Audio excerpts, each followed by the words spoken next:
Okay, well, good morning. Welcome. Thank you for coming out and hassling with the parking and everything. But hopefully we'll have a few more people coming in as they find that parking out there. But this event is one of our 4 or 5 events we put on a year called Entrepreneurial Edge events. Okay? At the university, we try to do as much as we can to support entrepreneurial activities, and then we work with APU. And now we're very fortunate we're working with the Boardroom. Okay? This place is a university that's involved too, right? UAS too, I'm sorry. And UAF also, I should put that out there. We try to collaborate with everyone, okay?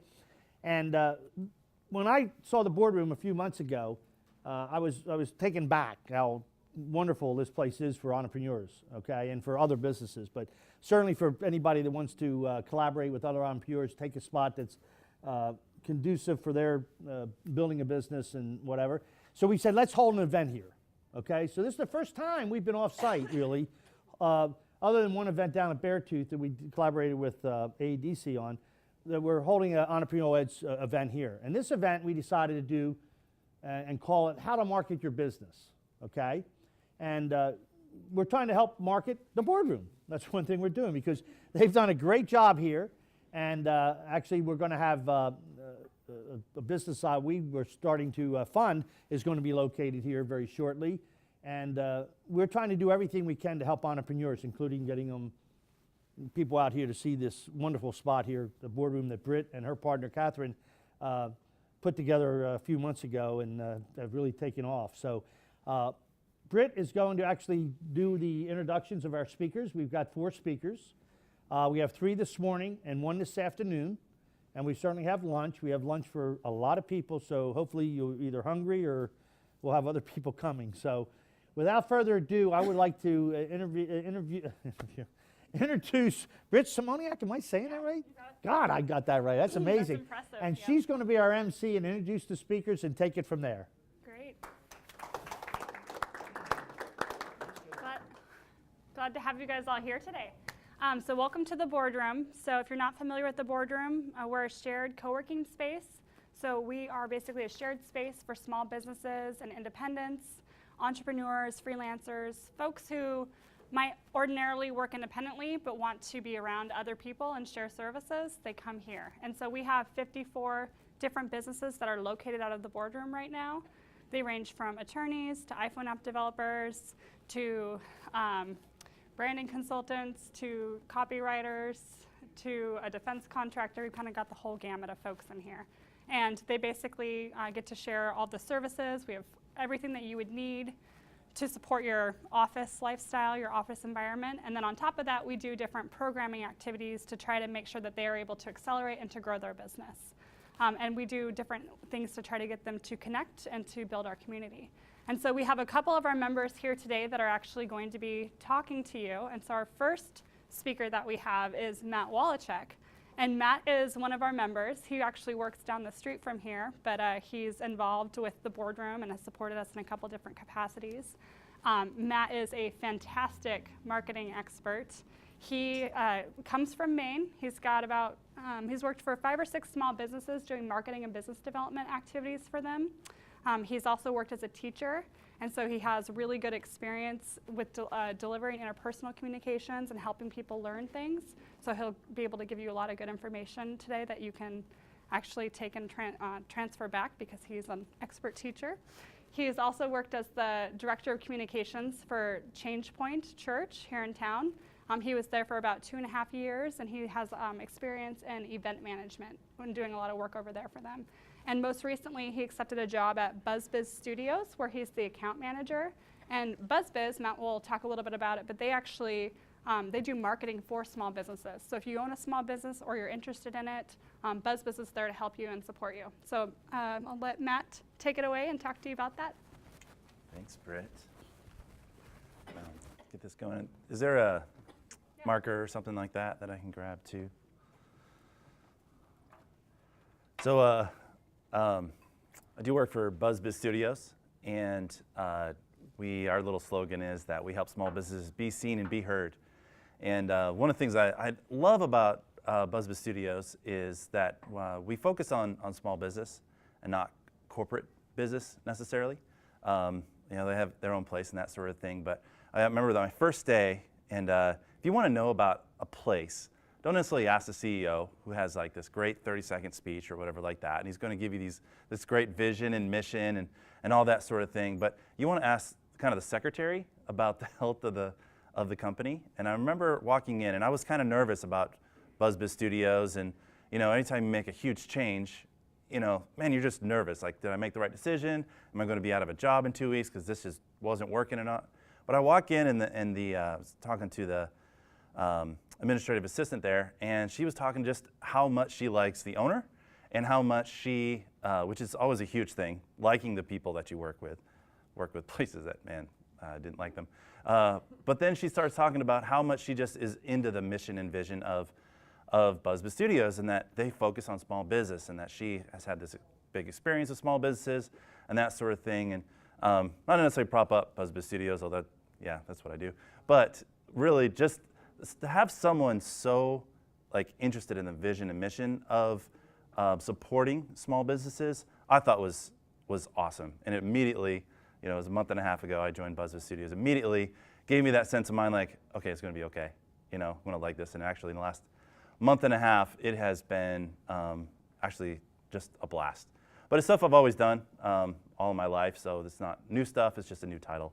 It's really what I'm doing. And but really what qualifies for me to be here today, and in some ways talking about what I'm going to talk about, is the fact that I'm human. I'm trying to think here. You know, I'm 37 years old. I didn't go to school for marketing or anything. I went to school for education, in fact, math and history education.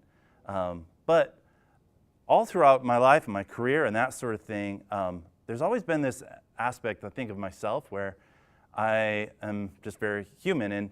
And I think the only difference between you and me teaching this class is that you're sitting down and I'm standing up in some ways. And I think probably Andrew would kind of agree. Like, the only reason in some ways that they ask me is that I've just done this longer, you know, this piece longer. Probably for some of you, you know more about what you're doing just because you've done it longer. You know, there's still that 15-year-old kid inside of my brain, you know, that's talking to me and telling me what things are and what things aren't. And I think he's getting a little older as things are going on. But he's basically human, you know, and really marketing, and we'll kind of get into this a little bit, marketing is a transfer of emotion. And I don't care if you're a great scientist or, you know, you've been doing marketing your entire life, you still can tap into that aspect of that transference of emotion and that sort of thing. And I wish in some ways I'd written a book too, because I think books in a lot of ways are a big scam. You might have like this one great idea, you know, and then you write 12 chapters about it and to overblow it, and then you sell it, and then you go on like this big, huge walking leadership tour, selling your book and giving great speeches and that sort of thing, and everybody's sitting there looking at you thinking you're this great expert and everything like that. And frankly, you had one great idea, you know, and you're there. And I hope today that if at the end of the day, I just encourage you to go out and do something that you've not done before, then my job is done, you know, through that. And so I've started a few businesses, and actually more so I've helped a few people start their businesses, and I think that's what kind of is good for me.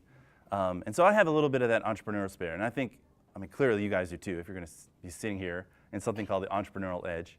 And I was actually wondering, how many of you guys use Google Maps and the directions for Google Maps?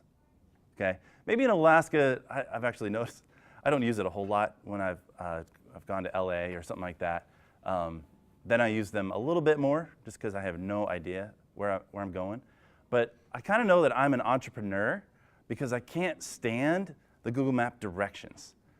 You know, like I can't stand, you know, typing in the address and then giving them like point by point by point by point by point type of thing, one at a time. And it's good, it's helpful, it gets me where I'm going, you know, but I'm the type of guy that would much rather have a map in front of me, you know, and look down and see that thing on that map and kind of figure out how to get there on my own. You guys like that too?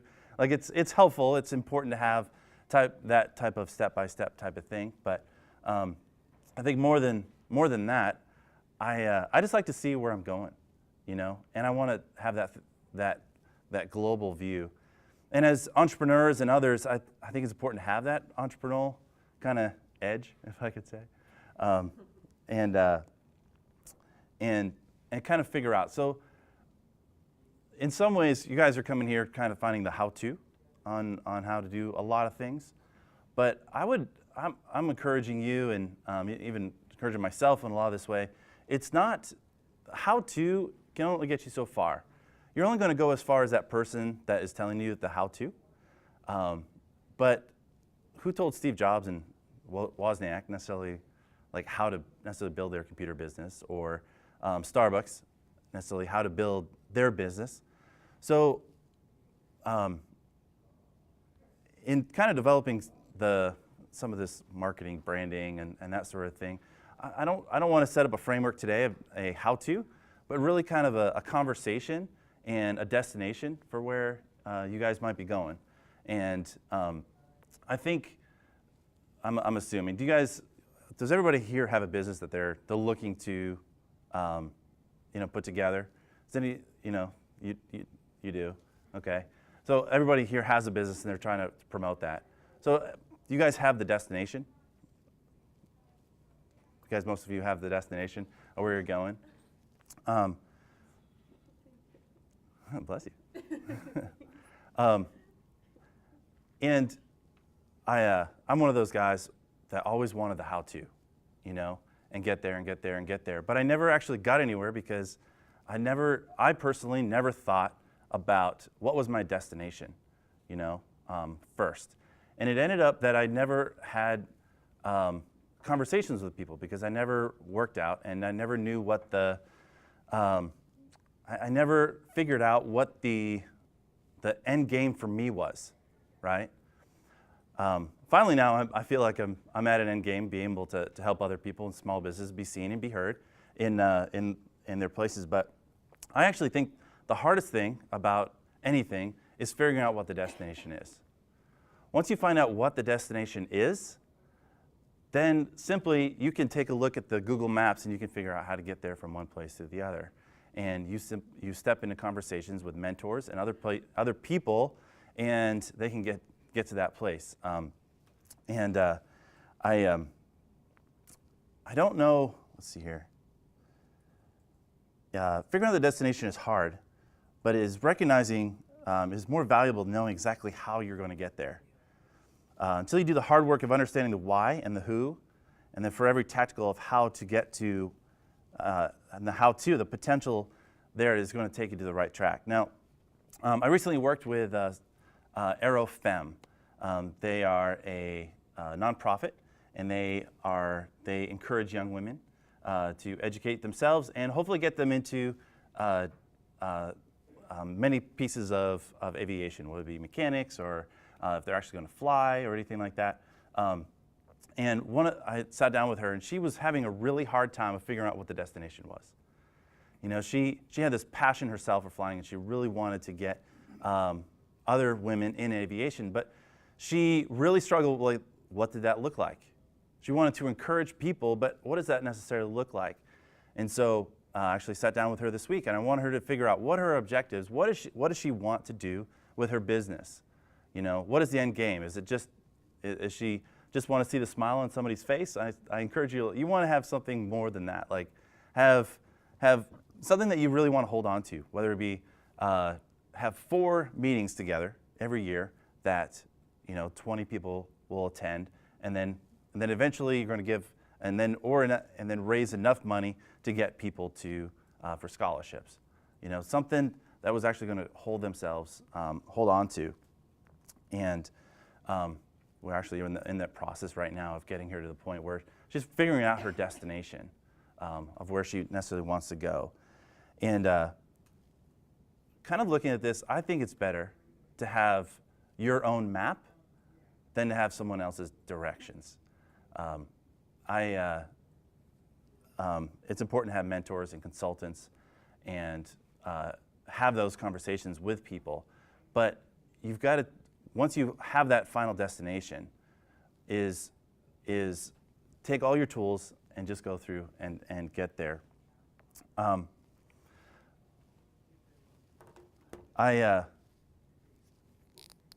of the pieces of I've actually entitled this little thing that marketing is not a department. And is anybody here, I think other than Andrew, like a straight up marketer? Like that's what you do. You're an ad agency or anything like that. So, so you, what was your business? What are you doing? It's called Roving Blue. It's a portable water purifier. Okay, portable water purifier. What are you doing? It's the trampoline center, indoor trampoline center. Okay. In every business, these two businesses, they have very, you probably have a production department or something like that. You're probably getting this off the ground. And in large corporations, you'll have this one piece where it's marketing, right? You'll have other pieces, which might be production. My brother has a tree business. So he goes, and that his production is going down, cutting down trees, right? Other divisions you might have, other things you might put together is customer service. What other divisions you might have within your business? Let's see here. Administrative, accounting. Yeah, administrative. Accounting. So you have all these different divisions. You might even have training. PR, this is your company that's up here. And all of these separate pieces, you know, they all have let's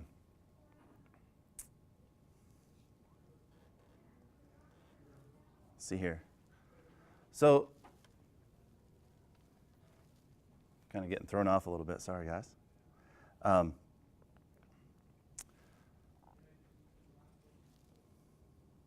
forgot one entire transition. I'm really sorry. That's funny. So last year, the whole world spent about $500 billion in marketing. That's crazy. $500 billion in marketing and in advertising. If you look at marketing, it's all about getting louder, bigger, faster, stronger.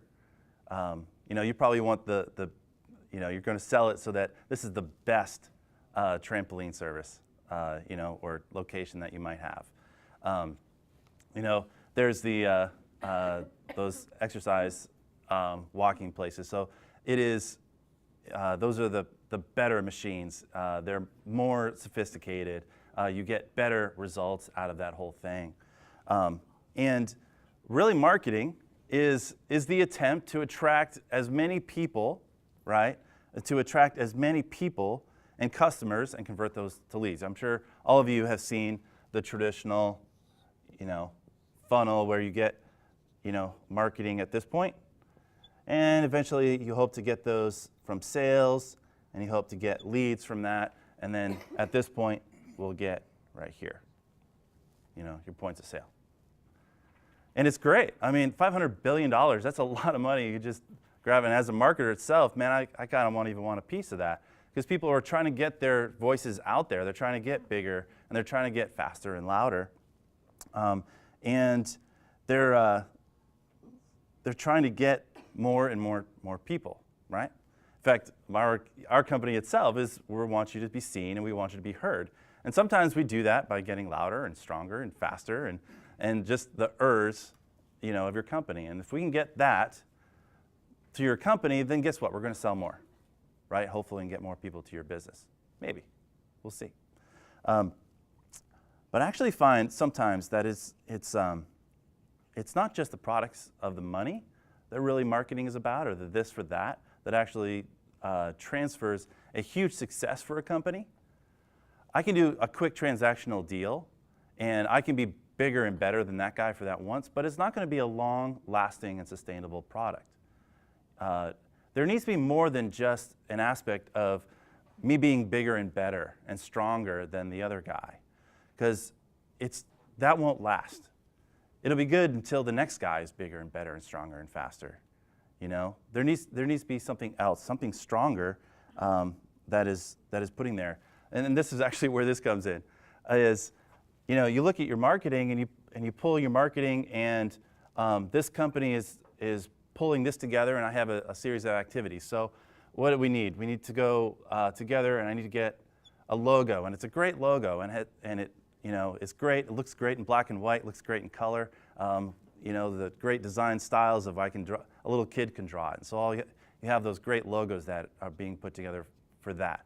Then I might put together, and I have other activities where I have a brochure that is pulled together, and I have a great website, and I have all these activities that I've done that are attracting these people into this funnel, and they're putting here, and I am getting leads and I'm getting sales, you know, from that.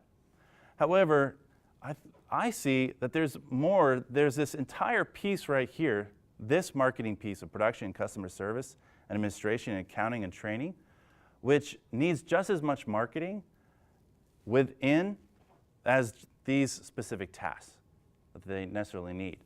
If you look at customer service, you know, just a simple aspect of you know, shaking someone's hands and being nice, that sort of thing. That is a marketing tool, you know, and that's a marketing piece. That of accounting and being able to, you know, with accountants, even if they're going into collections, of doing it with a certain amount of branding and an ethos that encompasses that entire company is really, really important. So rather than having marketing as this simple thing that you're hiring out this marketing, or you have this activity where you're going out and you're getting this individual piece of business, or you're doing these certain things, it needs to be actually more than an activity. It needs to be more than just a transaction for this.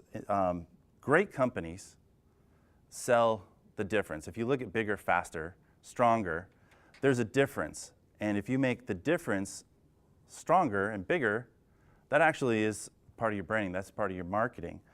But if the difference wasn't necessarily just being bigger, faster, stronger, and it actually became a transfer of emotion, then you're looking at a marketing difference rather than a single fix, just like a drug fix that you could have for one hit, or then you maybe get them back into like a second hit and a third hit because you're looking for like this quick fix of happiness.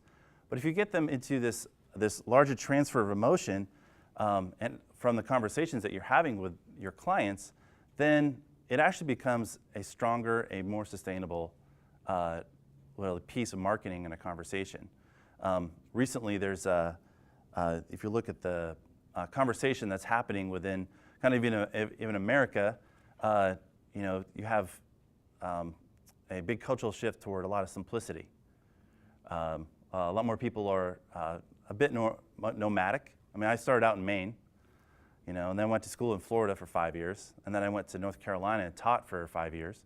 And then after that, I moved to Alaska, didn't even have a job.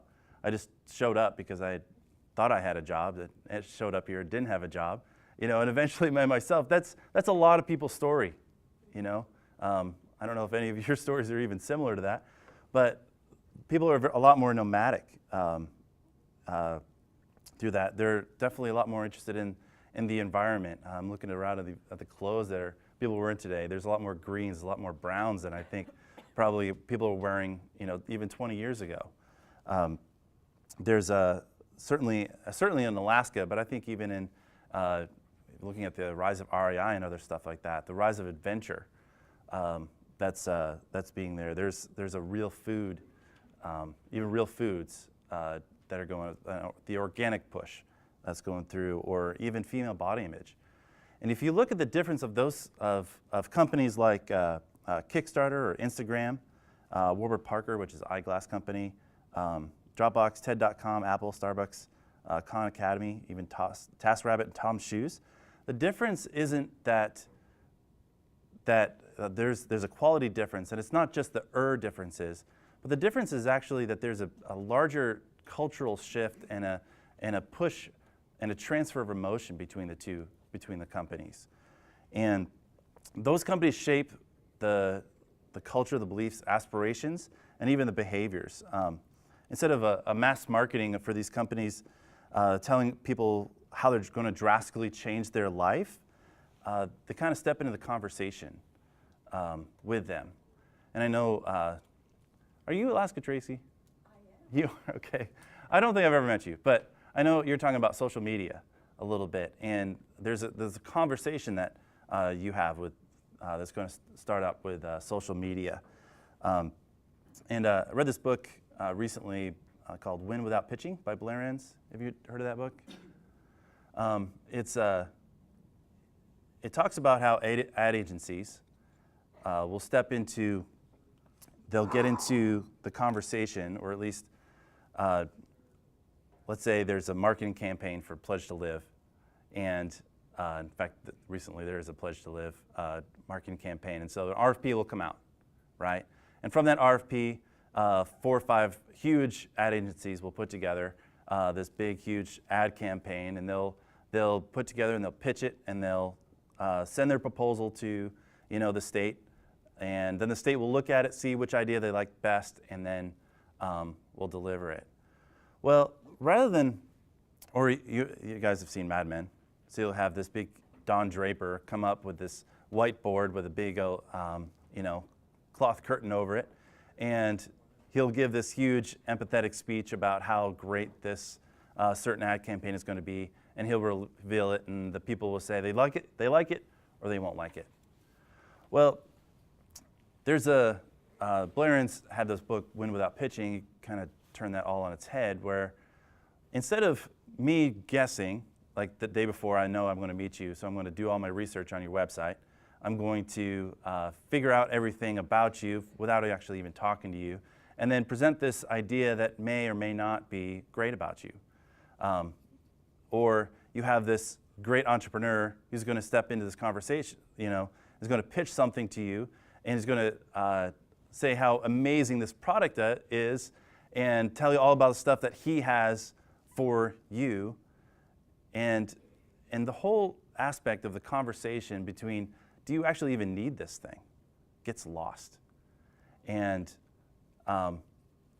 so in marketing, to get outside of this divisional, this little cyclone where marketing can just be this one little piece, it becomes a conversation with a person.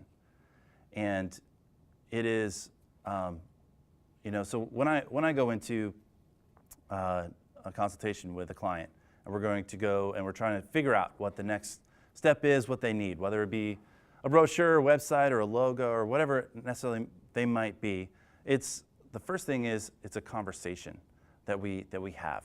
And I'm thinking, as for you as other entrepreneurs, is figuring out what it exactly that conversation is with your client, and sitting down necessarily with other people, or with other people that might be around, and figure out what are their needs, what are their objectives, rather than me sitting down and just trying to convince you and market to you and manipulate you to have that quick fix. It is, what exactly is it that they really do need? Now, you're trying to sell something, so clearly, you want to get to that point, but it doesn't have to be manipulation. It doesn't have to be this Strandom and Range marketing thing where they walk away from the sale. Even if you convince them to buy this thing, that has to be this manipulative, and they just you just took their money from them. It actually comes from a conversation. In fact, it's no longer a presentation that you guys are giving to them. It's actually a conversation that you're having with them. Marketers, they get paid for their insight. So there's and the whole piece of the creative aspect for marketing and and even a branding,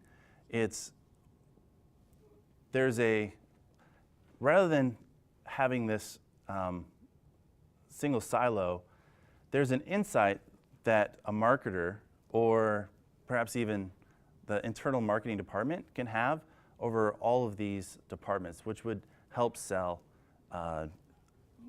your product.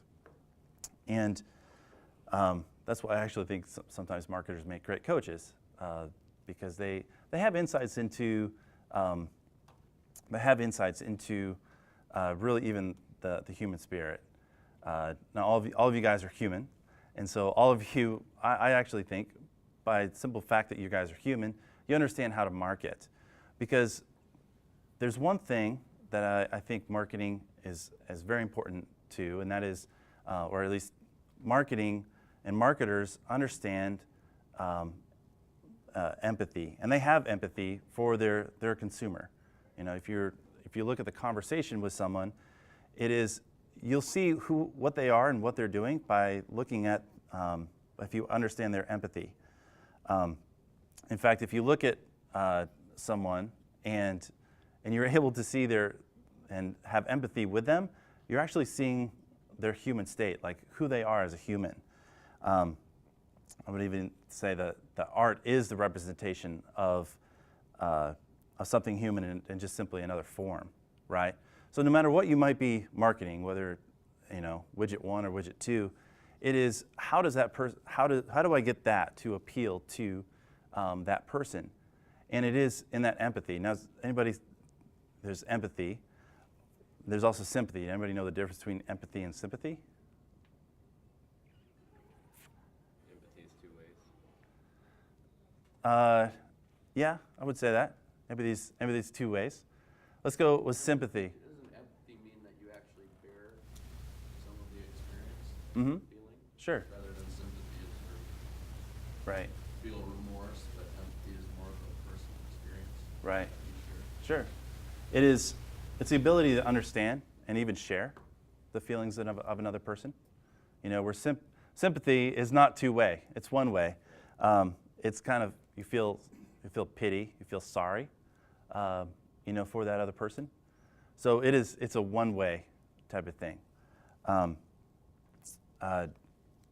If you look at the human condition and you understand the empathy and how that other person may be thinking and feeling, then you can understand how to take your product and link that to where they are. So in understanding the humanity of that other person, you can find those pieces which will link your product to them. And it'll help you figure out what your logo is supposed to look like. It's going to help you figure out what your brochure is going to look like, your website. If you can find out what it is that human need, then you will effectively be able to put that together. I have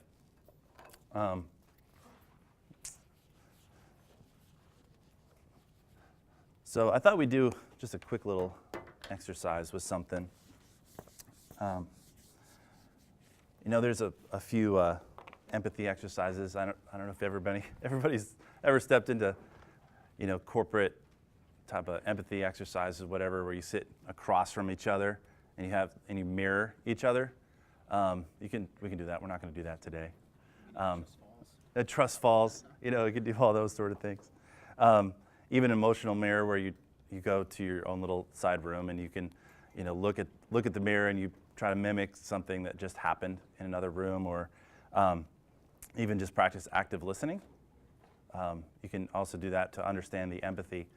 But I know this is a little more corporate. We're not going to necessarily step into that. But I think there's something to look at.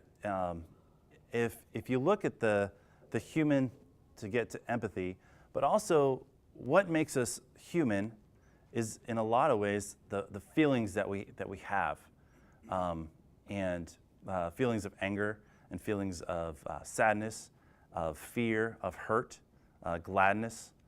And if I can understand the empathetic aspects of those pieces, then I can also understand how to reach that person. So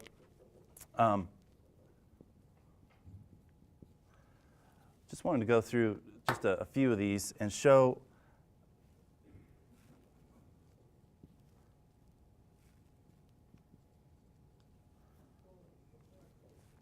so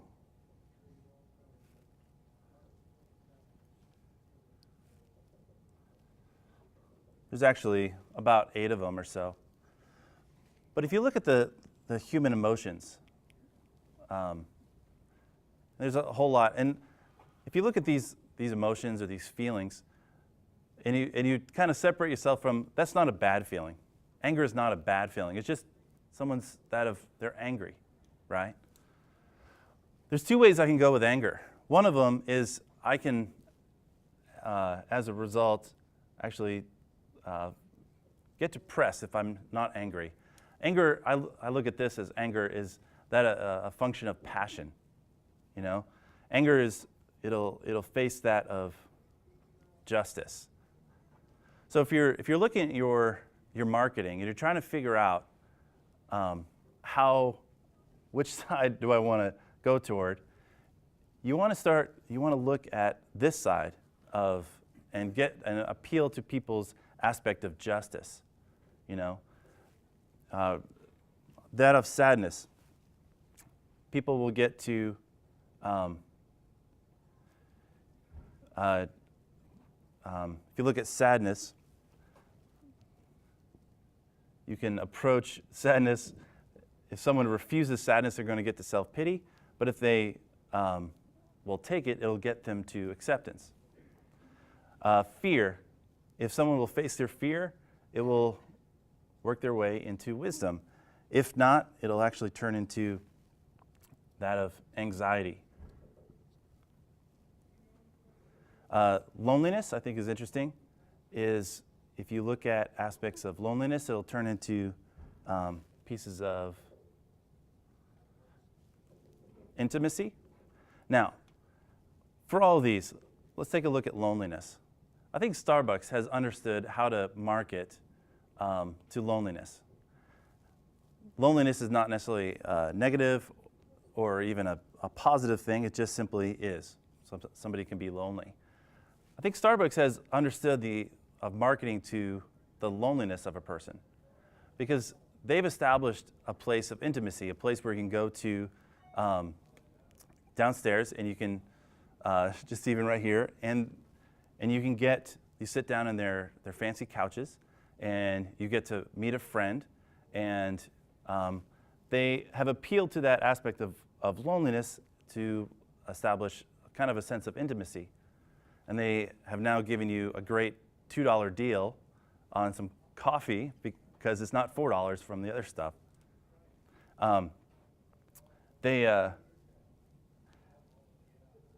Usually, when we think of marketing, we try to get people to this aspect of gladness.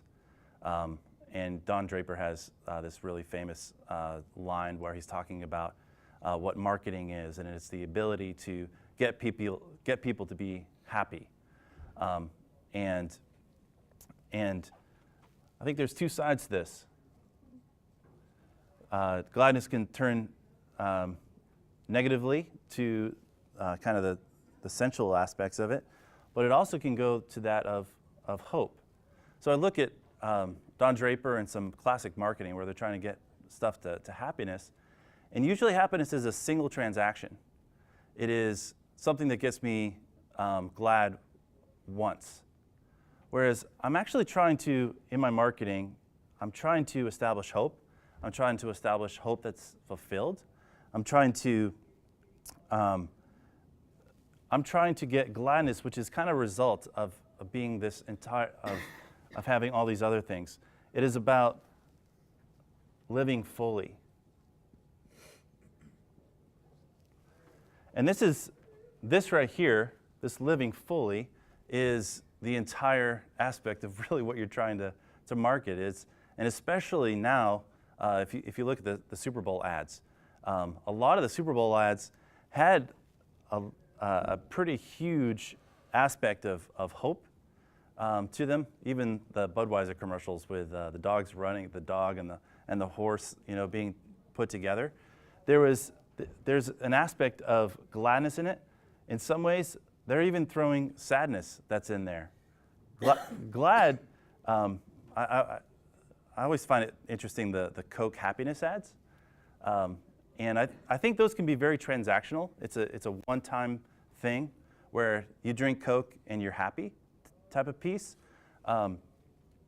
And I think if that was their entire ad campaign, I don't think it would actually last very, very long, because people can't be happy sustained all the time. It's not real. It's not fully human. I know it's what we're attempting for, but it is. There's other pieces of the humanity of just being happy and running around. In fact, people, if it is consistently thrown out there as just happy all the time, they'll actually push back and reject that a little bit. So in advertising and in marketing, there's this piece where you are offering hope and you are living fully, but there has to be these other pieces that need to be within your marketing pieces as well. So my brother is he has a web. He's the tree guy. He's in Maine, and he does very little marketing. He doesn't have a website. He has a Facebook, and he posts maybe once a month on it. He doesn't have that silo of marketing. He does very few marketing activities. He doesn't have a lot of business cards that he passes out and does that, but he's actually quite successful at what he's doing because he puts marketing in all of his other pieces. So within his customer service, he writes little thank you notes to all of his customers. His little slogan is, his contract is a handshake. And his marketing understands all the pieces, and empathy that his customers have. They're always he has a little referral program, and but people will call him and make referrals for him because he understands that marketing is not just a single piece. Now, I do believe that if he does have a website, if he did have social marketing, he would probably double his business, right? But he's sufficient, and it has started out his entire business is actually, I think has the epic foundation where now all of those other pieces can simply mirror, can empathize with what the business is, and then will actually double that business. I also worked for a company where we developed a website, had amazing, great brochures, had a phenomenal social network campaign, but the business didn't grow at all. In fact, it kind of shrank because there was horrible customer service for the events that we were holding. There wasn't any customer service that was there.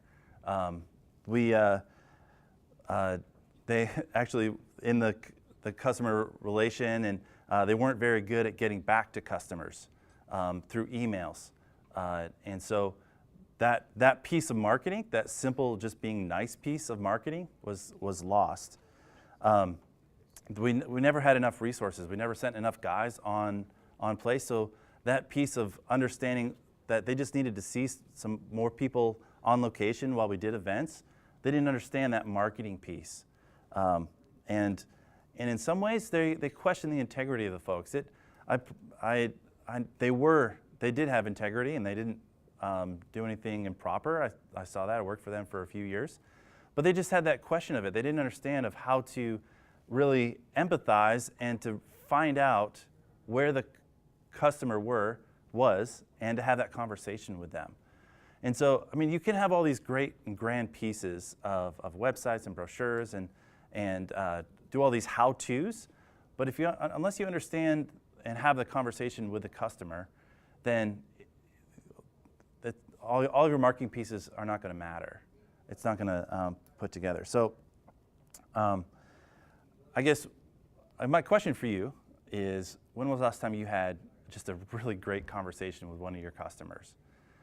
When was the last time you mirrored your customers and had just a straight up real conversation with them and understood them to figure out what it was, and not just a a would have, or oh, this would be a really cool idea if type of thing, but really figured out where your customers were in all of these aspects and delivered your marketing or your conversation to really help out their anxiety and deliver wisdom.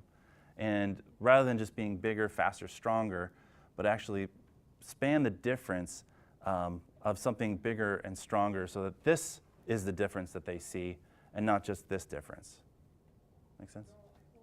Okay, that's good. I guess, is there any questions, or do I pull it off to Andrew now? Yeah? Well, one question I have is, it seems as though with social media and everything like that, the electronic version, it makes it easier to connect with your clientele. But from what I'm getting here also, it's very important to have that face-to-face, human aspect of it also. Mm-hmm. Oh, absolutely. To have a balance of both. Mm-hmm. Certainly. Certainly. You know, you can learn a lot though from social media. I mean, usually it's the top 20%, the people who are angry, you know, that are passionate about what you're doing, that you're going to get, you know, those conversations with. But in social media and even with other people, it's important to get more than just the 20%. You know, I always call it, how do you approach the murky middle of people? So you're going to have this is your 100% or so.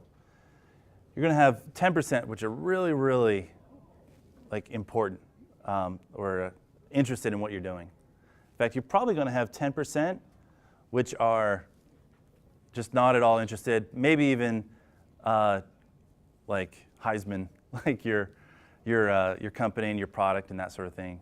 But how do you approach this in the murky middle? And how do you get them to kind of pull this side and get passionate about your product and actually know that your product can give them wisdom? And that right there is by entering into the conversation with them. Some of it is in hitting the streets, but some of it is, you know, through other avenues that you might have. That's actually where marketing and active marketing, you know, can really help, is in this murky middle type of thing. But it's also in getting this. How do you get this 10% not to necessarily interact with you, but to get them to interact with these people? You know, if you can do that and get to that point and sell something which is so strong that will actually get this 10% to sell for you, that's what you need. If it makes any sense. Yeah, it does. So through the use of social media, that top 10% would help. Mm-hmm. Kind of Sure. with the murky part. Sure. Thank you. Yeah. Question, you talked about having a conversation with your customer, you know, trying to have empathy. But then you also hear kind of the other side where there'll be like a revolutionary product that kind of customers don't even know that they want it, but you kind of anticipate. I just wondered, do you see those as antithetical, or how do you reconcile those?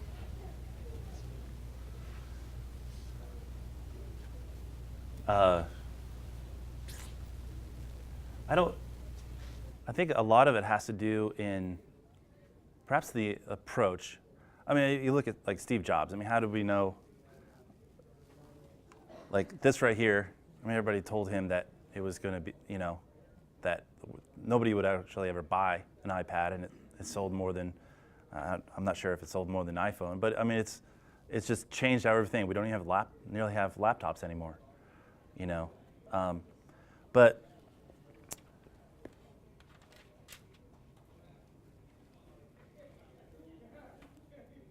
I think part of, ask that again.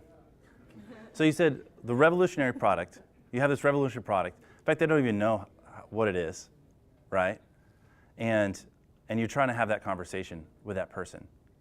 And are you trying to have that conversation more than just one-on-one, or like in a mass marketing scheme?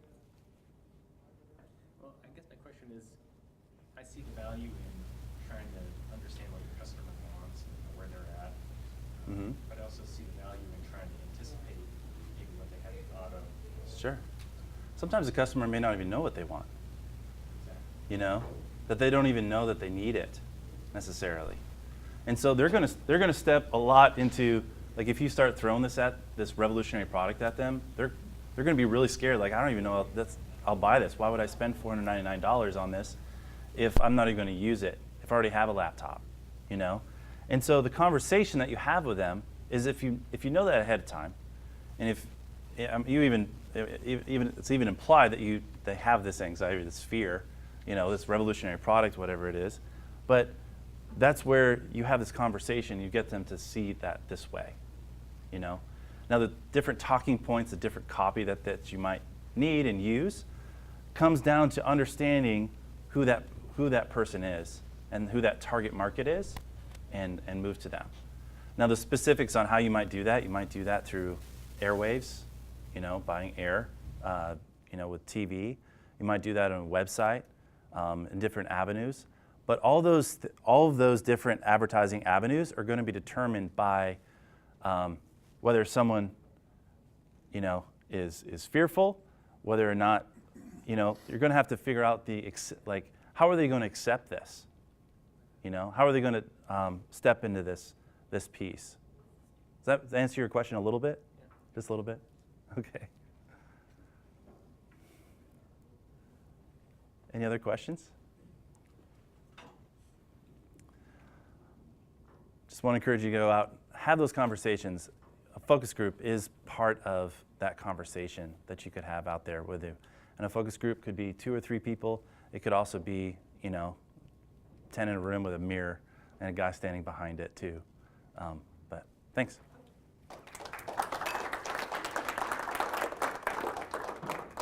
Thank you, Matt.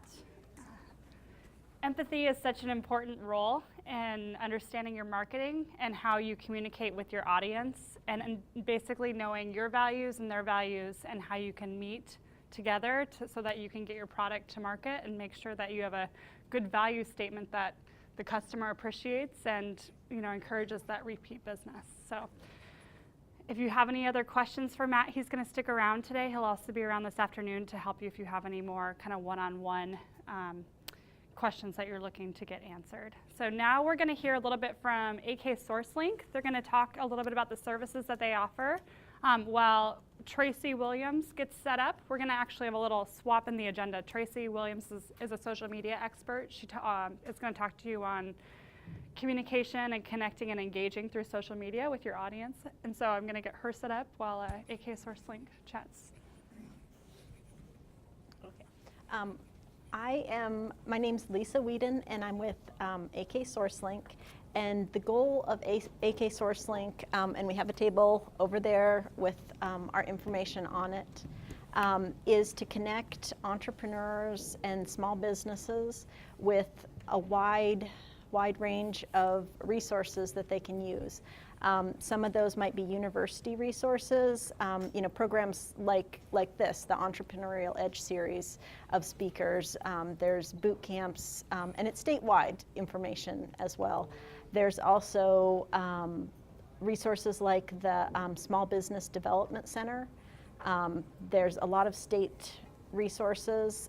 The state of Alaska just rolled out last year a small business microloan program for entrepreneurs that's up to $35,000. So there's a lot of resources out there, and if you go to our website, if you want to follow us on social media, we're both on Twitter and Facebook, and I try to post fairly regularly about events that are going on. You can follow us there, and yeah, that's about it. Our main goal is to connect the small businesses to those resources. So, did anybody have any questions? Yes? A quick question. You mentioned some resources for entrepreneurs. Can you explain a little more about what that program is? So there's 140 resource partners in our network right now.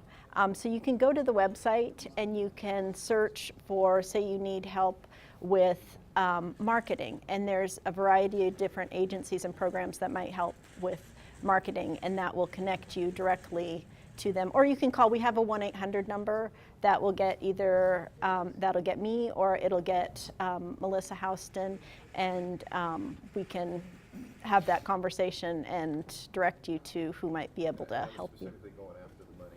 Oh, the money? You had mentioned the $35,000. Oh, that's the state of Alaska. If you Google State of Alaska microloan program, or you go to our website, it's under financials funding. All right, thanks. And Lisa, for those that are watching as well as in the room, the website is what and the phone number is what? I'll have to look up the phone number. The website is www.AKSourceLink.com. Spelling's not my strong point, but out loud spelling. And then let me look at the 1-800 number. I think it's 1-800 something or other link. Probably something. Yeah, it's 888-554-6525. So 888-554-6525. I don't actually call it very often.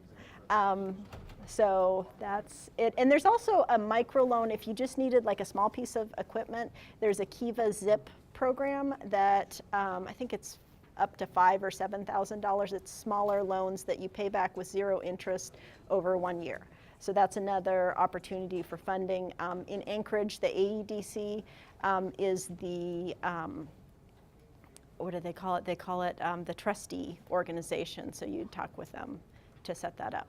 That also is on our website. So those are some new exciting opportunities for funding in Alaska. And I think there's some more that are coming on board too, but yeah.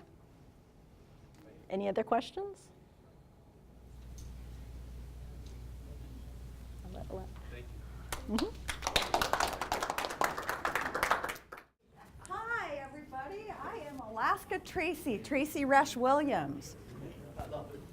And I got asked to speak yesterday, so I'm excited to be here. Any opportunity that I get to share what I know about social media is exciting, and it is my passion. Just a quick story about how I ended up creating Alaska Tracy. I'll give you a little background. I am a restless soul. Matt was talking about all of his moves. I think I moved 31 times from the time I was 19 to the time I got planted in Anchorage, Alaska at 31. So I had this restless spirit and just nothing was ever good enough. Finally, I got to Anchorage, Alaska and started planting some roots, and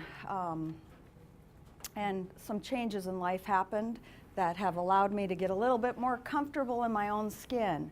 So I've had a couple businesses since I've been up here. I was talking to Jason about one of them, Rub-a-Dub Dog. It's a mobile dog grooming business. I started that many years ago, got it up and going. I had 3 vans running around town and decided, I was done with that. So I downsized and sold it and moved on to the next thing, which was real estate. My background is marketing and sales. I worked for radio sales as well, and a couple other things, the development director for the Anchorage Downtown Partnership. And then I got into real estate for 5 years. Knew that wasn't my heart and soul, but see, I chase the money. And the carrot gets put out there and I chase it, and I do really well, and I can make a lot of money doing it, but it usually doesn't fill my heart and soul. So when I stop and listen to what my passion is, that's really when I find it. And my passion has always been to help business owners. I just needed to go through all those other hoops to develop a community of people that knew me and trusted me a little bit and experience to fall into Alaska Tracy. So social media came along. I was doing real estate. I was one of the top producers. Wasn't my heart and soul. Was doing it anyways. I thought I'll be the top realtor doing social media because I didn't see anybody in the community really kicking it out of the ballpark in social media. So I hired a coach. I've always had business coaches to help me, and started following what they told me to do. What happened was, after 3 months, referrals started coming in. What also happened was I realized my passion is to help businesses grow and succeed. And that was what I started doing, running around telling businesses, the pure simplicity of social media, how effective it is and how inexpensive it is to do, and how it can really change their life. So that's how Alaska Tracy came to be, and that's my mission statement, my motivation statement. That's what gets me up every morning. Even on the days like yesterday when I just was hitting every bump in the road and I was going, what the heck, why am I doing this? You know, waiting for the paycheck to come in or waiting for this to come in and going, why am I doing this? I'm doing this because I love to help people. I love to help people's businesses grow and succeed. Do you have your why? Do you guys have a mission statement? Do you know why you get up every morning? What is your purpose to go into your business? Once you know that, the rest is not gravy, but it's a lot simpler and a lot easier to do the business plan. How many of you are business owners? Okay. How many of you have done a business plan? Awesome. Very good. Was it one of the most painful things you've ever done? Not too bad. No? Was for me. How many of you have Facebook fan pages? Great. How many of you are on Twitter? Google+, LinkedIn, Pinterest? How many of you get referrals on a regular basis from your social media efforts? Okay. All right. Good. Now I know who I'm speaking to. If you have a laptop, an iPad, a phone, and you want to take a photo of me to share that you are here with Alaska Tracy, or if you just want to connect with me, go ahead and those are my connections. Reach out to me. I believe in the law of reciprocity, so reach out to me and I will share your information with my fans. Social media, it's all about interactions with humans. It's all it is, interacting with human beings. It's that simple. And I think we tend to make it much more complicated. I think overall, marketing tends to be much more complicated. It's all about creating a story and sharing it and attracting the right clients to your business. See, I used to think that everybody was my client. And I could help everybody. And quite frankly, I don't want to help everybody. Everybody is not my client. So I've created a strategy that works for my business to attract clients that I want to work with to me. I always had it backwards. My latest example is in real estate. So I'm nobody. I'm not a realtor. I get my license. Nobody knows who I am in real estate. So I run around and I spend all this money on marketing. I get the fancy signs. I get the fancy brochures. I spend. Nobody knows who I am, but I'm spending all this money that I don't have to get my name out there. And so maybe I've got the fancy signs and a little bit of print that I'm doing, and then I'm listening to Joe next door to me, and he's doing radio, and he's getting some results. So I stop what I'm doing over here with print, and I put money into radio, and then I hear Susie across the hall, and she's doing some other form of advertisement, and she's getting results.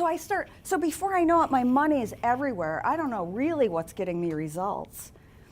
It can be a lot simpler than that. If you just focus on one thing, social media, and you focus on it for 90 days, I guarantee you will start getting results. I did. I created a strategy first. At first I felt like that. Do you ever get on Facebook with a goal in mind? Maybe to connect to a business that you just met or a specific goal in mind. And 2 hours later, you Well, for me, 2 hours later, maybe I've clicked the ad on the side, maybe I've ordered boots, maybe I've like gone into 10 different, pages, and I'm going, wait, what did I even get on here to do? Does that sound familiar to anybody? And then you think, is this really effective? Is this really gonna work? How is listening to Susie Susie's post about eating a bag of potato chips, how is that gonna get me business? You can feel like this. You can create a strategy with a calendar with specific times that you're going to do specific tasks and an alarm clock. I think all phones have alarm clocks on them, and you can have the alarm and then just shut it down and walk away. Do I do this all the time? No.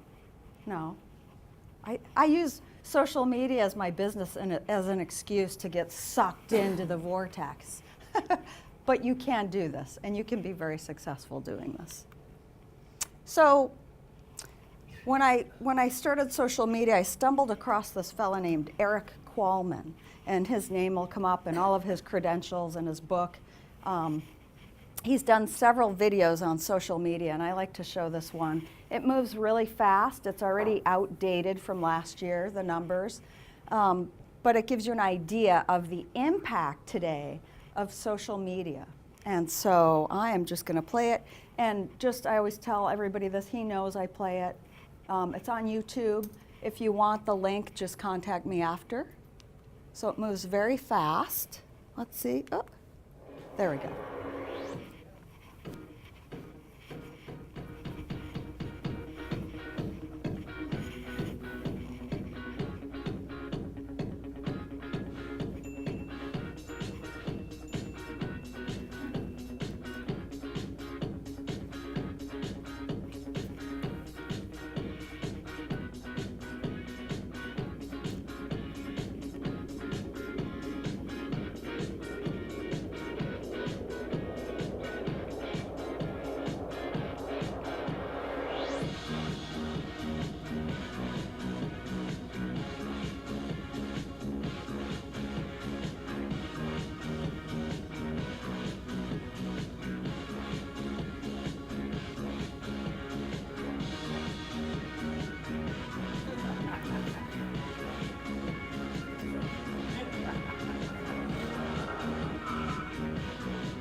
So social media is pretty darn powerful. Eric, when I told him I found his video and I was doing his videos, I said, boy, I'd love for you to come up to Anchorage, Alaska. And he said, contact my office and see what they can do. And so I did, and they said, he's $25,000 for a 45-minute keynote, and then his airfare and his and I just went, oh, okay, I'll just remain friends with him for now. So I try to post when I'm speaking his deal behind me and just let him know that I talk about his book. He talks about digital footprints, and I always get asked, what does that mean? It means that whenever you're on social media, you are creating yourself a digital footprint. And I don't have children. I have 2 dogs, and one of them is on Facebook. He has his own Facebook page, which I'll get into in a few minutes, why. So I don't have children, so I don't know that I would not do this. I can't say that I wouldn't, but a digital footprint is, even when women are pregnant and they post their sonograms and then they post the baby's birth, and they have created a digital footprint for that child's entire life. So, it's always something to think about. One of the ways that I grow my business is by asking people before I put their photo anywhere on the web if I have their permission to do it. And I'm amazed how many people just stop and they're shocked that I even asked. Well, it's polite to ask. It's a great segue to form a relationship with that person, because all of a sudden they're a little bit curious about who you are. And so I have gotten a lot of leads from just saying, are you okay with me putting your photo on social media? It's going to be on my business page. And then they say, well, what do you do for a living? And then I say, well, what do you do? And so it just creates relationship. Social media is all about creating relationships and finding unique, simple, effective ways to do it. About the digital footprint. Yeah, so that's, also people say, what if you hit your privacy settings? My rule of thumb is whenever you hit enter on the web, it's out there, no matter how tight your privacy settings are. So we can see some stats. Again, this was fall of last year, so they've already changed. Facebook, 1.15 billion registered users. Google Plus, pretty close behind. Twitter, 500 million. Instagram, who uses Instagram? Who's had results with Instagram? Not really trackable, right? Okay. And then Pinterest, 70 million. I know for Pinterest, for me, I've switched it to my business account, which is super simple to do. Just go on to Pinterest and click Help, Business Account, and it'll walk you right through. The reason you want to do that is because Google picks up business account SEO, words on your business account, not your personal. So that's why a Facebook fan page, a Google account, a Pinterest business account, Twitter, Instagram, they all pick up search words. So we talked about mission. What my business does is I go into businesses and I kind of trick people, except for you guys, because now you'll know my secret. I kind of use social media as my little segue to get in the door, because social media is kind of glamorous and up and coming, and everybody wants to know more about social media. When I mention mission and vision statements, I get either that or I get, oh yeah, we have one of those. What I find is most people that have them aren't effectively conveying that mission, that motivation, that purpose in their marketing. So I like to go in and talk to the business, the team, about what brings them into the door. Once I know that, then we can move forward on one of the social media platforms, developing a strategic plan for somebody within the organization to manage. Because I'm not in people's organizations, I don't know what's going on. so I can teach people how to effectively convey their mission and their vision. So this is a neat quote from Roland Heeler. He's a managing director of Porsche. It's important to know why you're doing what you're doing. Without a design philosophy, there is great danger of becoming arbitrary and exchangeable. Character and style are the results of certain mindset. So while people think mission isn't that big of a deal, it's the core. It's the core that will move you forward in business. How many times have you gone on somebody's Facebook fan page or LinkedIn? LinkedIn tends to be the one that I find. And you see the picture of somebody and maybe it's blurry, or maybe they look like they're in their 30s, and then you meet them and they're actually like 60 years old, or they're really not who they look like on their profile picture. Well, I don't say, geez, you don't look like you, but I think that. Have an up-to-date photo. You can get a photo done pretty inexpensive. You could also use trade to help an up-and-coming photographer. So you could say that you're going to promote the heck out of them on your social media sites. Have a current website, because social media is just I like to think of it as, your website's a table. Your website's the foundation. Then you put things on the table. You put your place settings on the table. That's just social media. You're directing people back to your website. So you want to have information that'll allow people to get to your website. So ultimately they can book an appointment with you, buy your product, hit the pay button on your website.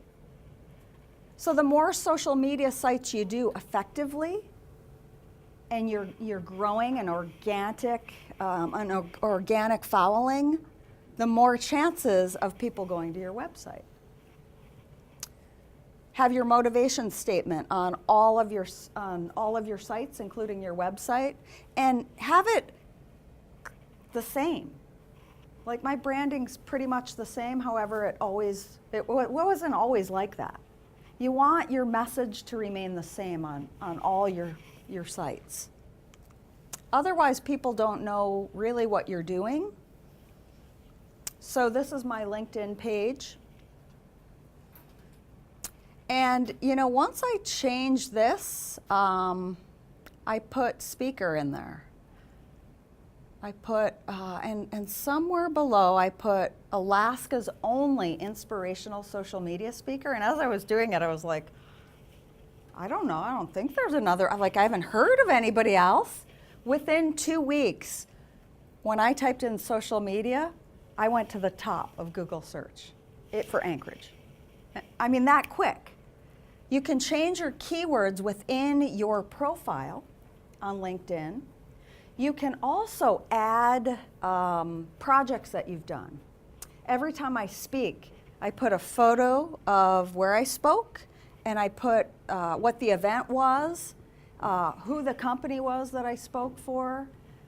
You can put videos on your LinkedIn profile. The more information you can give people about what you're doing will attract the right people to you. If people don't know what you do, how can you help them? Another key to LinkedIn is, how many of you get connections on LinkedIn daily from other people? Does anybody do anything with those connections? What do you do with them? If it's somebody that would be interesting to meet or might be beneficial for the boardroom, or I want to connect with them, talk about our service, then I usually try to message with them or Good. find some way to meet them face to face. And do you get results? Yes, yeah, definitely. Good, very good. I do the same thing. Another reason to do that is it forces me to look at their actual profile. There's some crazy people out there. Crazy. And they're really not looking to do business with me. I really don't want to be connected to those people. However, I'll see 100 of my connections are connected with them, and I'll think, really, did they take a minute to look at these people's, credentials? So it forces me to look at that person and to evaluate, would I be okay if my mother saw that I was connected to this person? And if not, then I probably don't want to be connected to them. See, I used to think it was all about bigger and better and more and more and more, because I'm connected to so-and-so that has 1 million followers and she's really cool. Well, is she? Or is she just running around pulling her hair out like a maniac? I don't know. What I've learned is it's about the quality of these connections. Am I reaching out to them? Am I emailing them? And mostly if I'm connecting with them, I send them an email. And what I try to do in the email is ask them a question about what they do. Nothing about how awesome I am, even though I want to tell them I'm really cool and they should work with me. Like, I don't really have a clue if they should or not. I ask them a question about what they do to create relationship. That's all it does. It creates relationship. And probably out of 10 emails that I send, thanking them for connecting to me and asking them a question about what they do, I probably get 5 responses. And those responses are really good. They tell me whether we should move forward or not, or if we're just going to be a connection. Maybe they can help me, or I can send somebody to them. So it's really important on LinkedIn to have all your information filled out, and when those connections come along, connect with them. Twitter. Twitter has rocked my world. I love Twitter. I just saw somebody yesterday from my hometown in upstate New York post how he didn't get it, and then there was like 50 responses after of people just bad-mouthing Twitter, and I thought, I kind of knew a lot of who those people were, and a lot of them are in business for themselves. Many of them got on it to follow their kids, to see what their kids were up to. What Twitter has done for me is it's created a network of other business owners that I can connect to. I have a home office, a home-based office, and so a lot of times I'll be really frustrated in my little home-based office, and when I'm frustrated, sometimes I don't do things like pick up the phone and call other people. I just go into that vortex of social media. However, because of Twitter and other social media, but mostly Twitter, I've developed a network of like-minded businesses from all over the world that I can email, I can call, I can usually email, and ask them questions, and they respond. I got on a tweet chat with a leader who is very cool with almost 1 million followers. She's written a book, and she's put me in her credentials, as well as all the other. There's probably 20 of us that show up on a weekly basis to do her tweet chat, and that's where I've met most of the people. It's very effective. People say, how do you get business from it? It's happening. It's taken me a long time, but it is happening through Twitter that people are finding me. Verizon found me last summer, and they love the name Alaska Tracy, and they kept hounding me, and I thought they were just junk mail or whatever. What do they want from me? What do they want from me? Finally, they started texting me and calling me and said, would you just answer the phone and let us tell you what opportunity we have for you? And so I did, and they have a ambassador program of bloggers, travel bloggers from all over the world, and they wanted to involve me in that.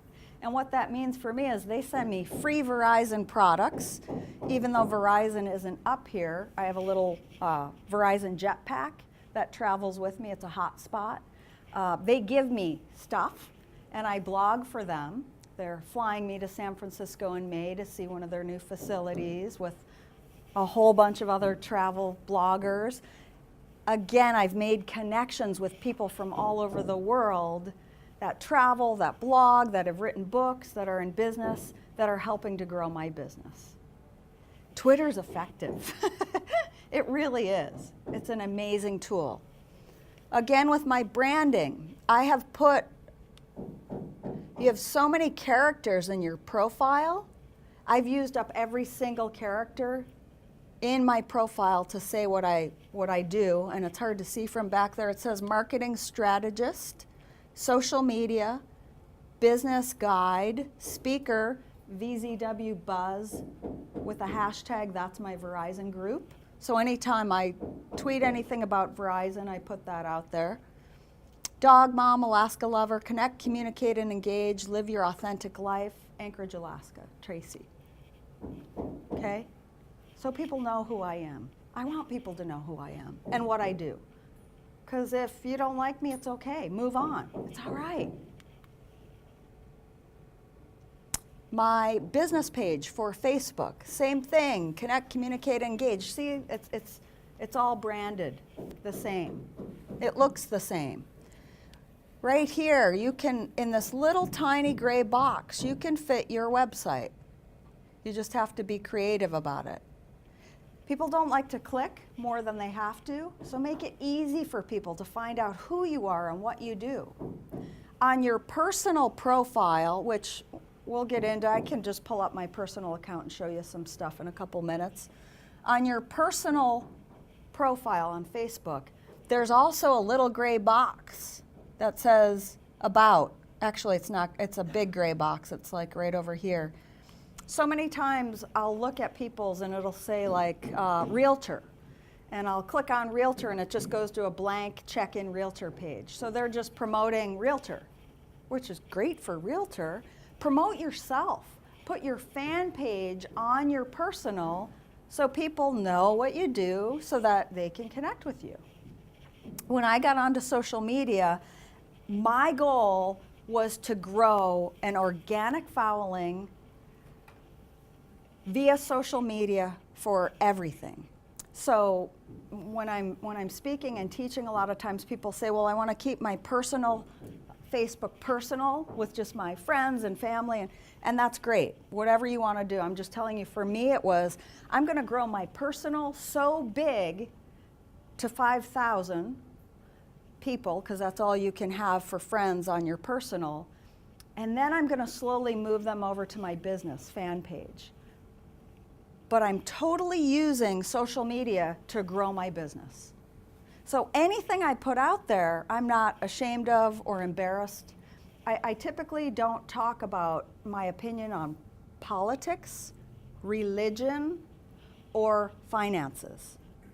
Now, I do have a politician client, and I did post an event that he was doing the other night. I thought about it before I posted it. I don't know. I don't know if that was the right thing to do or not. But I did it. It wasn't my opinion, it was an event. I don't talk about, like you'll see on my, sometimes I'll say blessings, sometimes I'll say, I'll have Buddha sayings, nobody, I don't think people would know which way I go. I don't want my opinion out there, for me. So when I started this, I thought, how can I start growing a following? What is going to attract people to come to Tracy Rush Williams, and I'll write that down later. If you want to friend me, you can friend me. If you don't, it's okay too. What is going to get them to come to my personal profile? Well, at the time I was doing real estate, and I had learned that if I made so many phone calls a day, or I saw so many people a day, my conversion rate of converting them into my database, and then from my database converting them into client. I knew all those numbers. And so I would run around, I would pick up the phone, and my tagline would be, who do you know who's looking to buy, sell, or invest in real estate that I can help today? And by the way, how are you? 40, 50 times a day. I was good, I was a top producer. I was dying inside, because that wasn't really what I wanted to be doing. So I thought, how can I connect really with people on social media? So I created this question of the day, and actually I copied it from somebody that was in my coaching group. He still does it as well. And I started asking questions every day, and I've been doing it for almost 3 years now. I don't do it every day. I do it probably 4 times out of the week.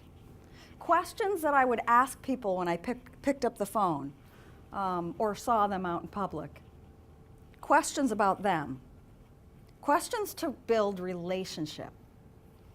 And I've had people answering these questions for years. I'm writing a book on this. I mean, it is just amazing. I have people email me with their questions. Could you ask this question? What that's done is it's created relationship. I knew I was onto something early on, even though in the beginning when I started this, not a lot of people were commenting. It took time, and I think this is what happens, at least for me. I don't know about you guys, but you start something in marketing and it doesn't happen right away. And so, gosh darn it, I'm gonna go to something else and spend money somewhere else. And then it doesn't happen right away. Everything takes time. Every form of marketing takes time. Can you give us an example of a question? I'll show you in a couple minutes. Yeah, cool. So I started, and eventually people started answering, and they started answering. And then it started building relationship. And so my mother back east was poo-pooing social media. It was a couple of years ago. Just, you know, every time I talked to her, blah, blah, blah. I don't want to hear about Susie going to the grocery store for, you know, and just poo-pooing it. And I, you know, in my head I kept thinking, is this really going to help me down the road? Is this really going to help me? And a friend's husband, a friend of mine, was overseas. He had been deployed. They were newly married. She was pregnant, and he had been deployed. And he started answering the question of the day. And people started to get to know him. One day I said, do you blog? And he commented, I blog. And so I went to his blog, and he blogged about being overseas and being away from his family and being newly married and lonely, and just, you know, he shared. And I said, would you mind if I shared your blog? And so I shared his blog. And people responded.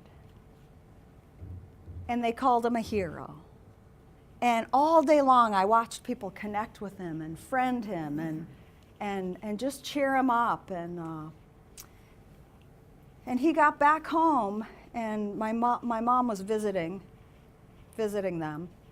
And she called me and she said, Josh is back home. And he told me that one of the highlights of one of the things that made his whole trip manageable when he was deployed was your silly question of the day. It just really helped him to connect. And that's when I went, you know what? This is powerful. This is so much more than growing a business. I mean, this is just a powerful way to connect to people. So I talked about creating rituals. The question of the day, what's your ritual going to be? What are you going to post on your fan page that isn't talking about how awesome your business is and why people should buy from you? What are you going to post that's going to engage the people that you want to work with to your business? Is it going to be a photo of where you live? Is it going to be a trivial contest? What is it going to be that's going to get people to click like and keep coming back to your page and to tell people about you? I knew it was working when I started running into people all over town. I've been friends with Jackie Purcell for years, but I don't see her much. And I ran into her, and she hugged me, and she commented on different things that were going on in my life. And I went, oh my, like, people are watching. It's like it's happened. And it took time. It took time, but it happens. And a lot of people watch that don't comment, but they watch. So a calendar and a strategy. You can pre-schedule all your posts ahead of time. So if you create a strategy, a ritual, you can pre-post it on a Monday morning. So if you time block every Monday morning from 8 to 9, you're going to do your pre-postings Monday through Saturday, and then maybe Tuesday, Thursday, and Saturday, you're going to get on Facebook for 15 minutes to engage, interact with people, comment, like, share, build relationships. You can do it, you can time block it and create an effective, simple way to grow your social media. Hope is not a strategy. I had hoped for a growing, thriving business. I needed to do the footwork, the business plan, create action steps, and it's happened.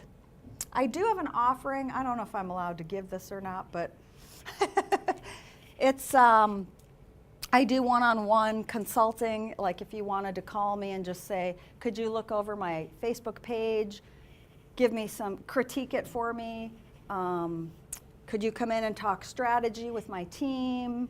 You can book an hour for me, with me. I'm usually $227 an hour for you guys until March 29th, $129 for 1 hour. And we can talk and see if you want to move forward, if we even, you know, gel. Sometimes you can't hear things from certain people. And I'll go back to that. What time is it? I don't even know. Are we good or? I think we're good. Should I show some of my Facebook stuff? Let's see. Grab this. And then I'll ask questions too. Oh, Eddie the dog. So. I'm tweeting about your presentation right now. So You were what? I'm tweeting about your presentation right now. Thank you. We have like maybe a couple more minutes if you wanted to kind of show some of your Facebook work, and then you guys could just do some Q&A with Tracy as she goes through that. So you could open it up for questions. Okay. All right. Let's see. I don't even know if I'm dialed in. The number 1, right? Yep. Okay. Let's see. Okay, so I'm waiting to get clicked in here to Wi-Fi. There we go. So I'm a business owner. I don't do 9 to 5. I really don't. I get really antsy in my own skin if I have to be somewhere on a regular basis. So as a business owner, I'm gonna create a business, and I'm gonna create it around doing some fun things that I like to do. And as I'm doing those fun things, I'm gonna grow the business. So Eddie the dog is a goofy little dog that is well known in the community, probably because he has kind of a unique body. He is a Corgi Pit Bull, and he's got a very odd shaped body. I'll try to find a really good picture of him. So Eddie the dog and his dog mate, Xena, get walked every single day. And I hike, and I am out and about. I can't find it now, of course. Tracy, you know that we're not seeing you. Oh, I wonder why. Thank you. Huh. I think you need to go.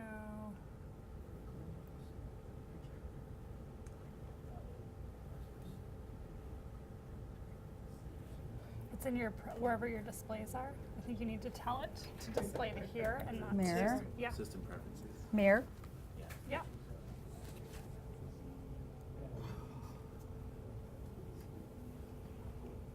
Displays. It's mirrored.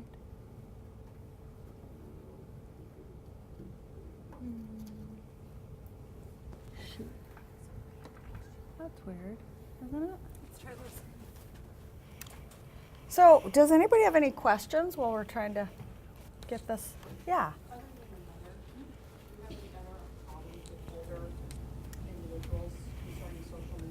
Other than what? My mother?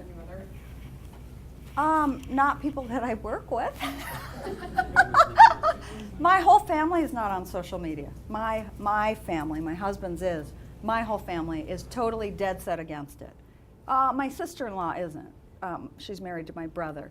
However, I'm not allowed to post the children because she knows the fouling that I have, and that's okay. There's one of them with their backs, and they're little, and they're both walking like down a corridor to school. Okay, so that's Eddie the dog. He's in a book. He's in David Jensen's book. He's just goofy. He's got this little tiny head, or this big, huge head, 65 pounds of really pit bull. There he is. Okay, so if I really want to be out and about in the middle of the day when everybody else is working, hiking, how can I grow my business doing that? Well, I'm at the dog park walking Eddie the dog, and I'm snapping photos of little Susie Q, and I say to Susie Q's owner, do you mind if I post her on Eddie's Facebook page? And either they look at me like I'm loony, or they go, oh, Susie Q should have a Facebook page too. That's usually what I get. And then they'll say, how do I find Eddie? And I give them Eddie's link, and then I say, actually, I just use him for business. And they'll say, well, what do you do? So when I was in real estate, I would walk Eddie, and I would show properties with people that I would walk with after walking Eddie. I mean, that's how it works. People want to relate to people. Somebody asked me in a last presentation I did a week ago, Eddie's on some of my business cards, and they said, isn't that kind of a, and some of my profile pictures, isn't that kind of like unprofessional? And I said, you know what? Usually people that don't like dogs aren't people that are my clients. I mean, I've tried it, and it's usually just the way it is, and that's okay. I'd rather get it out there, and I'd rather have a fun life. So think of your hobbies. What do you like to do? And go do it, and meet people, and take photos, and tell them, do you mind? Great example, you're around other business owners.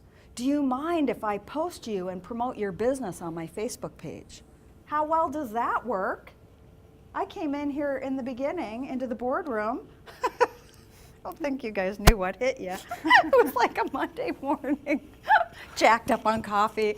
Hi, I'm Waliszek Tracy. Oh, and do you mind if I do a little video on the boardroom? Britt and Catherine, no, yeah, sure, go ahead. And a videographer that I just hired, he's like, God, that is just woo, it's very woo, wiggly. But we've got 120, 130 people have looked at it. We don't have any thumbs down. No. Scanned the room and did a little interview and promoted the boardroom. And people asked me throughout the day, and every time we pull it up again, you can reuse your stuff. People comment, where is that? What I've found is when I'm running around lifting other people up, people are attracted to me. I always had it backwards. I was always running around trying to tell people about my features and my benefits and why they should work with me and how wonderful I was. But really, beyond social media, it's all about what can I do for you? Who are you? What do you do? And then how awesome I am. If you want to know. A lot of people don't. That's all right. It's good for me. All right, so my personal, and then any other questions? Yes? What was the question of the day? Yep. Tracy, I'm curious about Google Plus. I find that I have a limited bandwidth between doing Facebook and LinkedIn. Adding Google Plus in my life is kind of like, why? Is Google Plus relevant, and why or who is it relevant to? Because from my perspective, it's an effort by Google to try and get into Facebook's space. But why bother? Is there a reason to bother with Google Plus? Does it add something to the equation, or is it just having to duplicate everything that you do on Facebook for a different group of people, and it's just like, guys, just get on Facebook and let's not split the world up into two universes? What's your thought on it? It's a lot of duplicating, and it's a lot about SEO. The more places you can be effectively, the more chances of people coming to your website. If you're not, my thought is if you're not using it effectively, focus on what's working and really hone into that. don't scatter yourself so thin like in marketing stuff that we tend to do where we're scattered and we don't really know focus on what's really working for you. Is there a different slice of people on Google Plus that's valuable to tap into? I Or don't- is it just a duplication if people want to be in both places? I think a duplication. Matt, what do you think?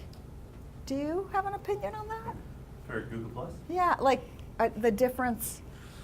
I'm actually, the big thing actually I find is there's a lot of duplication, but it is SEO. I mean, Google's the #1 engine.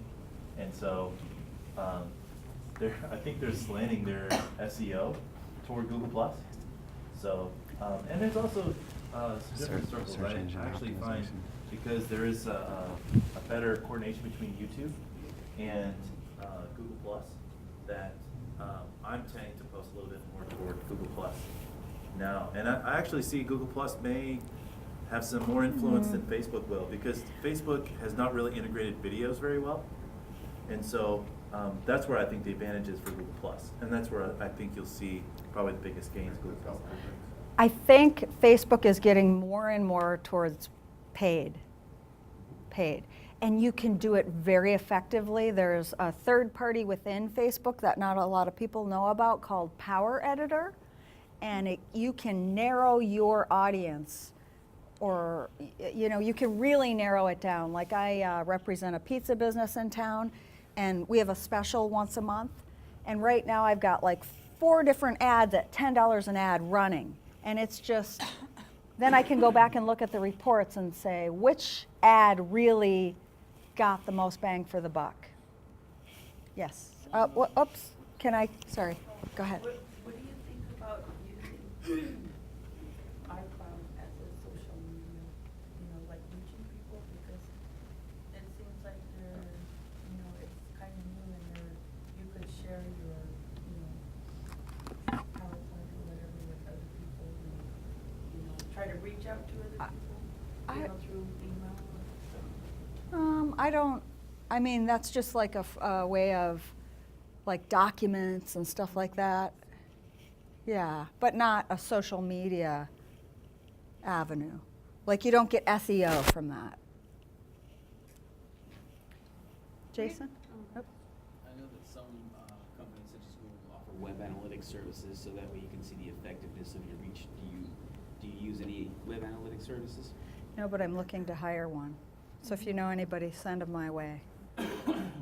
That's not my area of specialty, so I want somebody, a freelancer on my team that can help the clients do that. We have a couple members here who do that.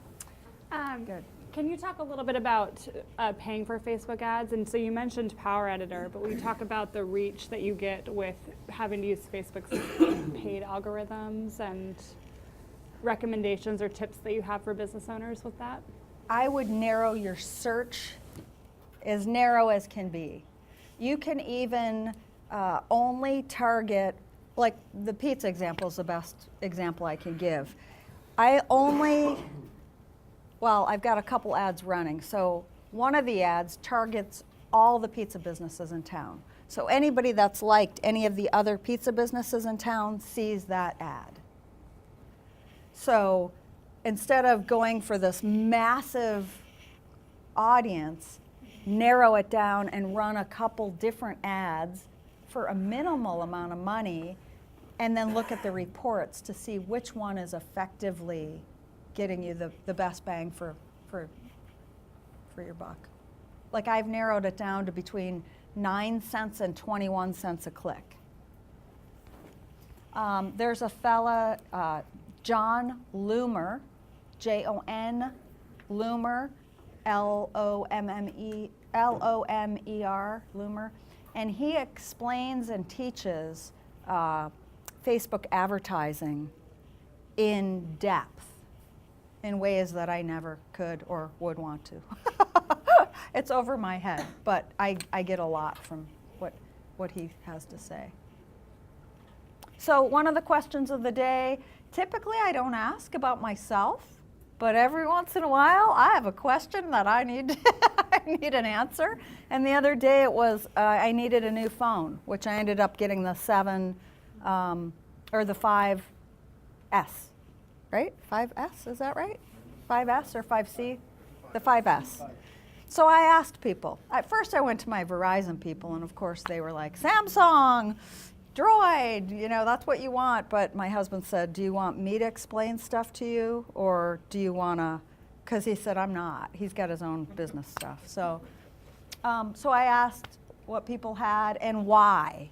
And that's one thing I've learned to ask is not yes/no questions, things that are really going to get people to, and no controversial questions, because I really don't want to go there. I think I've had a few people get into controversial stuff over the years, and I've had to say, PG, folks.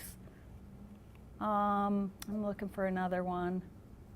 Question. What business have you recently been impressed with, and why? And so people gave a whole bunch of Anchorage businesses and other businesses around the country, and why. And part of me thought, gosh, I want to take those and reach out to those businesses and let them know that, you know, people love their service and they posted it. And here, you know, I mean, what a great way to build another connection. So questions like that. I mean, I'm very inquisitive, and I drive my husband absolutely nuts. Like whenever we're together, I'm like, I wonder why. What do you think about that? What do you think? And so this works really well, because he'll just look at me and he'll go, question of the day. Write it on your list. Not funny. It works. I know. He's kind of tricky that way. But anything else? In the video clip that you showed, one of the statistics was, I forget the number, 80, 90% or something like that, of babies have shadow accounts, I think is what it said. Digital footprints. Digital shadows. That was that anytime anybody posts anything about a child, they have a digital shadow, a footprint. I don't remember. I think it did. Well, think of how many people post their kids. I know. And like I said, I have Eddie the dog, and he's everywhere. So if I had a kid, I can't say I wouldn't be doing that either. I don't know. I could ask him. That's a good question. What was your question? Was that an American? If that was a global statistic or if it was specific to the United States. I'll ask him. It'll be a good way for me to reach out to Eric again, too. Probably. Yeah. I think just disseminating the information that you're giving out. I mean, I get LinkedIn. I do 8 to 5, Monday through Friday, sit behind a desk, answer the phone. I do business and corporate stuff. I get LinkedIn stuff all the time. I'm like, delete, delete, delete, delete. I've never looked at it. I've never, Twitter, I mean, same thing, delete. I think it's something my kids are doing. Why do I want to tweet? And Sarah Palin tweets, and so I'm not interested. You know, and I think the older you are, the less interested you are, at least myself, I find, in all this. But if I want to start a business, if I want to be on the same level as someone who's 19 or 20, I need to know what it is, and I should not be deleting it. Or the business that you're working for needs to hire somebody that doesn't delete, that asks questions to build their business. Yeah, they don't really need it, but I do. Who doesn't need it? I mean, that's, you know, one of the companies, and every time I say this, I think I'm going to track down the owners, and somebody almost put me in touch with them, and I should do it because I always talk about them. They're terrible with engagement, and they have probably now 100,000 followers. It's the moose's tooth. And people say, they don't need any more. If they had somebody just engaging with all their comments, let's just look at what they have. They could create another business. I mean, they could, or not another business, they could give somebody 50, almost. I thought they had almost 50,000 before. They could provide work for somebody. I mean, look at that. On that one post, whatever it is, doesn't even matter what it is, they have 36 people sharing that post, 119 people liking it, and 12 comments. And that's nothing. I mean, some of their posts are just amazing. If they had one person to say something to those people, but I never see engagement. It'd be like getting on the elevator, and Al and I are on the elevator, and Al looks over and he says, "Hi, how are you?" And me going, that's how I think of it. I'm like, I just think rude. And you know, I hear it all the time. Oh, they're mooses too. They don't need it. And I just think, well, you know. So engagement, you're saying the Moose's Tube does not engage with the people who are on this? No, they don't ever. They hadn't. I mean, I could relook at their stuff, but they don't usually.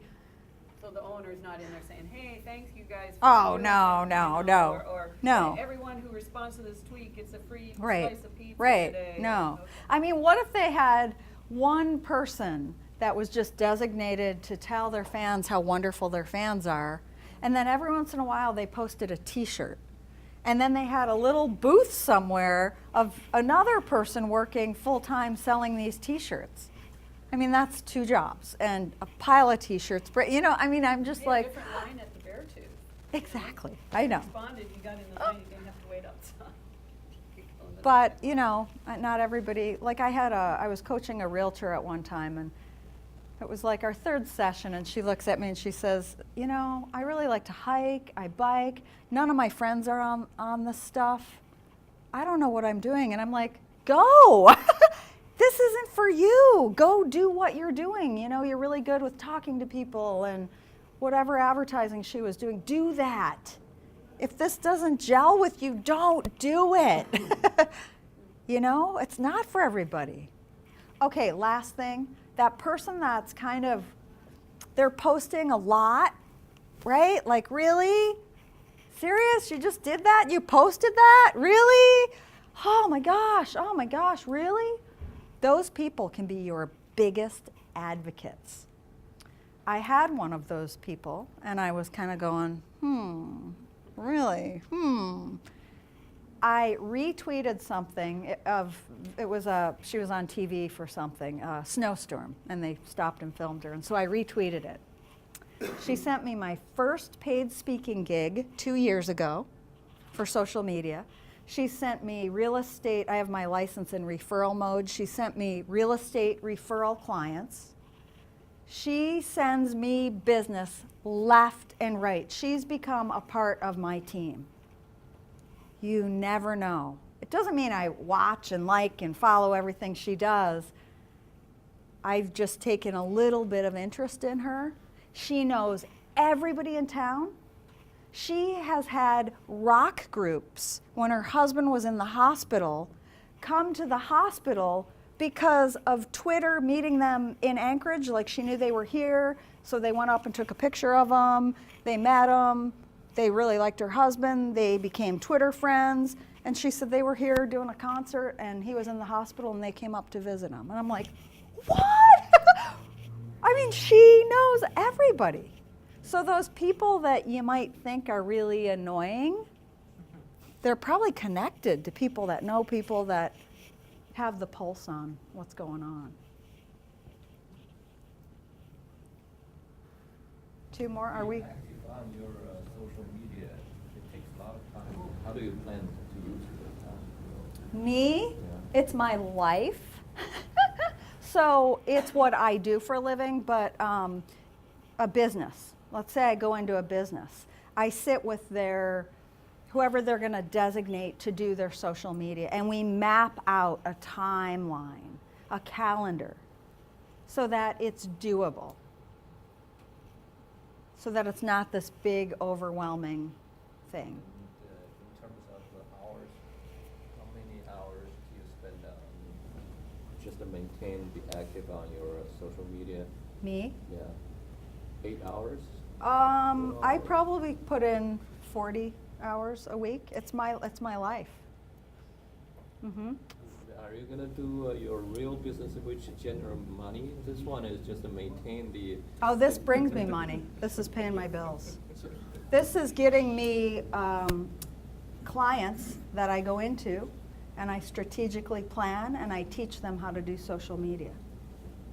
Yeah, I know, mind-blowing. My parents don't get it, but they're seeing it happen, and now they're like, you know, at first they're like, you're leaving your 6-figure income in real estate and blah, blah, blah, blah. Oh my, who, whoa, oh, what?